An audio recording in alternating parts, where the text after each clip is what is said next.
ઓગળ તાલુકાના વડા ખાતે યોજાયેલા ભારતીય જનતા પાર્ટીની મીટિંગમાં કોંગ્રેસના દિગ્ગજ આગેવાન સીવી ઠાકર અને પૂર્વ તાલુકા પંચાયત સદસ્ય પ્રતાપજી ઠાકોર એમના સમર્થકો સાથે ભાજપમાં જોડાયા. ઓગળ તાલુકાના વડા ખાતે આવેલ શ્રી જોગમાયા મંદિર ખાતે વડા જિલ્લા પંચાયત સીટની બેઠક યોજાઈ હતી, જેમાં જિલ્લા ભાજપ પ્રમુખ કીર્તિસિંહ વાઘેલા અને રાજ્યકક્ષાના મંત્રી સ્વરૂપજી ઠાકોર, રાધનપુર ધારાસભ્ય લવિંગજી ઠાકોર, પૂર્વ ધારાસભ્ય નાગરજી ઠાકોર, કાંકરેજ તાલુકા ભાજપ પ્રમુખ નટુભાઈ પટેલ સહિત મોટી સંખ્યામાં ભારતીય જનતા પાર્ટીના નેતાઓ અને પદાધિકારીઓ સહિત મોટી સંખ્યામાં કાર્યકર્તાઓ હાજર હતા. ત્યારે વર્ષોથી કોંગ્રેસ સાથે સંકળાયેલા બનાસ બેંકના ઇન્સ્પેક્ટર સીવી ઠાકોર અને પૂર્વ તાલુકા પંચાયત સદસ્ય પ્રતાપજી ઠાકોર પોતાના સમર્થકો સાથે ભાજપમાં જોડાઈ કેસરીઓ ધારણ કર્યો હતો. ત્યારે હવે કોંગ્રેસમાં મોટું ગાબડું પડતા રાજકીય ગરમાવો આવ્યો છે. જોકે જિલ્લા પંચાયત અને તાલુકા પંચાયતની ચૂંટણીને ગણતરીના દિવસો બાકી રહ્યા છે, ત્યારે હવે કોંગ્રેસના કાર્યકરો ભાજપમાં જોડાઈ રહ્યા છે. ત્યારે કોંગ્રેસમાં ભૂકંપ સર્જાતા હડકંપ મચી જવા પામ્યું છે. પાર્ટી વડા જિલ્લા પંચાયત કાર્યકર્તા બેઠક આજે જોગમાયા માતાજીના સાનિધ્યમાં યોજાઈ, જેમાં અમારા રાજ્ય સરકારના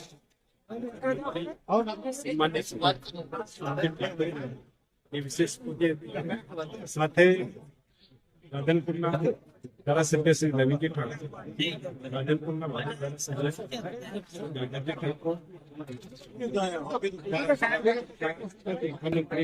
શ્રી રસિકજી ઠાકોર, વગેરે વિશેષ વ્યક્તિની ઉપસ્થિતિમાં આજની આ બેઠક ખાસ આજે દેશના પ્રધાનમંત્રી આદરણીય શ્રી નરેન્દ્રભાઈ મોદી સાહેબ વિકાસની રાજનીતિ પ્રભાવિત થઈ આ વિસ્તારના યુવા આગેવાન સીવી ઠાકોર અને એમની ટીમ અનેક કાર્યકર્તાઓ સાથે ભારતીય જનતા પાર્ટીમાં જોડાઈ દેશના વડાપ્રધાન શ્રી નરેન્દ્રભાઈ મોદી સાહેબ ના હાથ મજબૂત કરવા માટે, ભારતીય જનતા પાર્ટીના હાથ મજબૂત કરવા માટે, આ વિસ્તાર જનહિત અને જન કલ્યાણના કામો માટે વિકાસની રાજનીતિમાં સીવી ઠાકોર અને એમની ટીમ જોડાઈ છે. એમને હું ભારતીય જનતા પાર્ટીમાં આવકારું છું, શુભકામનાઓ પાઠવું છું. મોદી સાહેબના નેતૃત્વની અંદર આ વિસ્તાર વિકાસ દિન પ્રતિદિન વધારે થાય, આ વિસ્તારના સૌ ભારતીય જનતા પાર્ટીના કાર્યકર્તાઓ, આ વિસ્તાર જાહેર જનતા સાથે મળી અને આપણે સૌ વિકાસની રાજનીતિમાં જોડાઈ. જિલ્લા પંચાયતની કાર્યકર્તાની બેઠકની અંદર મોદી સાહેબની વિકાસની યાત્રા છે.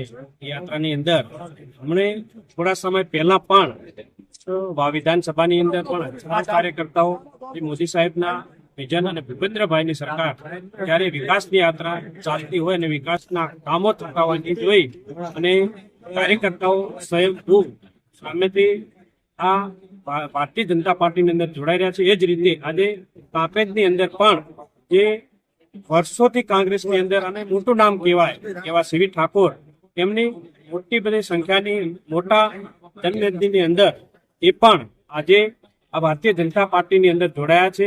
તેમને હું ખૂબ અભિનંદન પાઠવું છું કે જે મોદી સાહેબનું વિઝન છે તે વિકસિત ભારત બનાવવાનું વિઝનની અંદર અને વિકાસની યાત્રાની અંદર જોડાણા છે. તેમને ખૂબ અભિનંદન પાઠવું છું. સર, આવનારી ચૂંટણી જે ઓગળ અને કાંકરેજ તાલુકાની પંચાયત ચૂંટણીમાં સીધો ફાયદો શોધે છે પાર્ટી.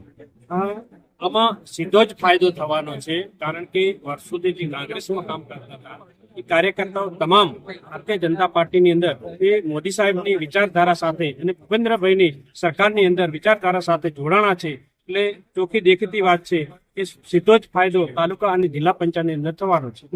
પાર્ટીનો ખેસ ધારણ કર્યો. હું ભારતીય જનતા પાર્ટીના વિશ્વ નેતા એવા મોદી સાહેબના વિઝનથી આ વિસ્તારના જે વિકાસથી વંચિત છે એમની મોદી સાહેબની પ્રેરણાથી ભારતીય જનતા પાર્ટીના હાથ મજબૂત કરવા, મોદી સાહેબના હાથ મજબૂત કરવા અને આ વિસ્તારનો વિકાસ ખૂબ મોટા પ્રમાણમાં થાય એ આશયથી જઈ રહ્યો છું. બધાને અભણ કહ્યું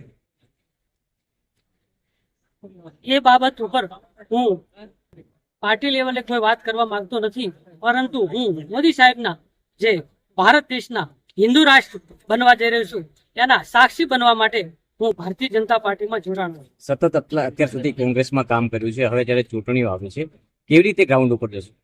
કોંગ્રેસ પાર્ટીની હું અહીંયા કોઈ વાત કરવા માંગતો નથી, કારણ કે કોંગ્રેસ પાર્ટી એ પરિવારવાદ સિવાય કોંગ્રેસ પાર્ટીમાં કોઈ વાત છે જ નહીં. એટલે હું કોઈ એવી અપેક્ષાથી ભારતીય જનતા પાર્ટીમાં જોડાનો નથી, પણ એક સામાન્ય કાર્યકર તરીકે હું ભારતીય જનતા પાર્ટીની સેવા કરવા માટે અને મોદી સાહેબને ભારત દેશ નહીં પરંતુ વિશ્વ નેતા બનાવવા માટે હું એમની સાથે જોડાણું છું. સાહેબ, ભાજપમાં જોડાયા પછી તમારો પ્રથમ ફોકસ કયો રહેશે? આ વિસ્તારની તાલુકા પંચાયત, જિલ્લા પંચાયત જે ચૂંટણી આવી છે એ તમામે તમામ જિલ્લા પંચાયત, તાલુકા પંચાયતે હું તન મન અને ધનથી ભારતીય જનતા પાર્ટીની અને એ દિશામાં હું કામ